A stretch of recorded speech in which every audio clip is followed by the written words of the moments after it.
Bayangkan, jika malam ini adalah malam terakhir kita. Lampu kamar masih menyala, napas masih berhembus. Namun kita tidak tahu apakah esok masih menjadi milik kita. Di suatu tempat yang tidak pernah kita lihat, namun berkali-kali diperingatkan. Ada sebuah negeri yang tidak mengenal pagi, tidak mengenal senja, dan tidak pernah mengenal harapan. Itulah neraka. Bukan dongeng, bukan metafora, bukan cerita untuk anak-anak. Ia adalah janji bagi mereka yang berpaling dengan sadar. Al-Quran tidak menggambarkan neraka dengan kata-kata lembut. Ia digambarkan dengan bahasa yang keras, karena yang diperingatkan adalah hati yang sering keras. Ketika neraka diperlihatkan dari kejauhan, ia mengaum seperti binatang buas yang kelaparan. Ia marah, ia menuntut, ia seolah berkata, apakah masih ada yang akan mengingkari? Saat para penghuni digiring ke arahnya, tidak ada sambutan, kecuali suara api yang menyala, dan teriakan jiwa-jiwa yang baru menyadari bahwa dunia telah benar-benar berakhir. Api neraka bukan seperti api dunia. Api dunia jika membakar, akhirnya padam. Jika melukai, akhirnya sembuh. Namun api neraka, ia hidup, ia membakar hingga ke hati. Bukan hanya daging yang hangus, tetapi kesombongan, penyesalan, dan ketakutan yang tidak pernah berakhir. Kulit mereka terbakar habis, lalu diganti, bukan sebagai rahmat melainkan agar azab kembali terasa. Dan di tengah kobaran itu, ada suara yang lebih menyakitkan dari api. Suara penyesalan. Aku kira hidup hanya sampai di sini. Aku kira aku masih sempat. Aku kira Tuhan Maha Pengampun, tanpa perlu aku berubah. Kini, semua kata aku kira berubah menjadi jeritan. Di sana, tidak ada air yang menyejukkan. Yang ada hanyalah cairan mendidih, yang ketika didekatkan ke wajah, kulit wajah hancur sebelum sempat diminum. Namun haus memaksa mereka meneguknya. Dan saat air itu masuk ke perut, ia merobek isi tubuh dari dalam. Makanan mereka bukan untuk mengenyangkan, tetapi untuk menyiksa. Buah zakum pahit, berduri, tumbuh dari dasar neraka.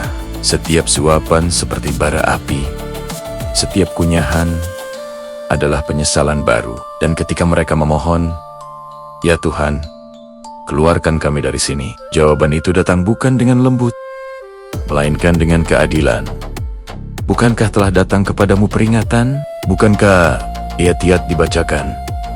Bukankah nasihat disampaikan? Bukankah waktu telah diberikan? Namun dahulu, ayat dianggap angin lalu. Nasihat dianggap mengganggu. Waktu dihabiskan untuk mengejar dunia yang kini mereka tinggalkan tanpa satu pun di bawah. Di neraka, tidak ada sahabat, tidak ada pengikut, tidak ada yang mau disalahkan. Orang-orang yang dulu diagungkan, pemimpin yang diikuti tanpa berpikir, figur yang dipuja melebihi kebenaran, semuanya lepas tangan. Setiap jiwa sibuk dengan azabnya sendiri. Rantai dan belenggu melilit tubuh mereka. Bukan sekadar mengikat tangan, tetapi mengikat harapan. Mereka dilempar ke lapisan demi lapisan. Semakin dalam, semakin berat. Semakin gelap, semakin pedih. Tidak ada kematian, tidak ada tidur, tidak ada jeda. Hanya kesadaran penuh bahwa ini bukan kezaliman.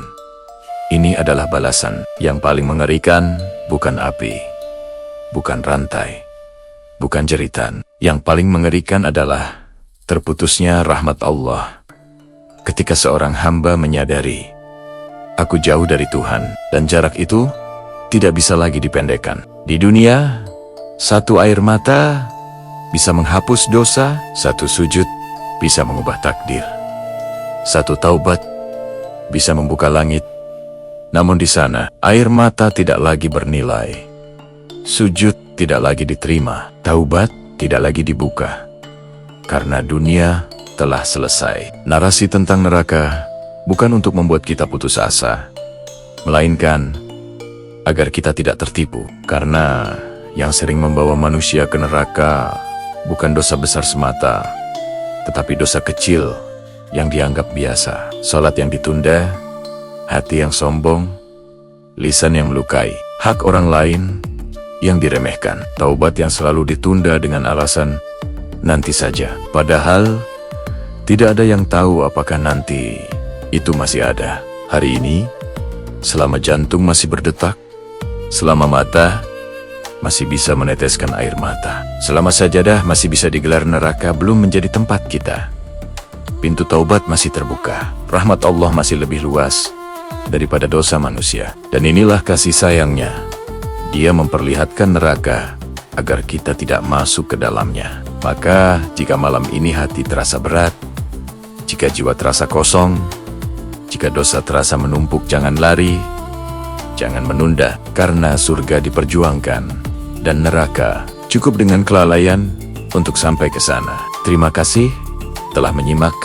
Semoga kita semua termasuk orang-orang yang dilindungi dari api neraka. Jangan lupa bagikan video ini agar menjadi pengingat bagi lebih banyak orang. Sampai jumpa di video berikutnya.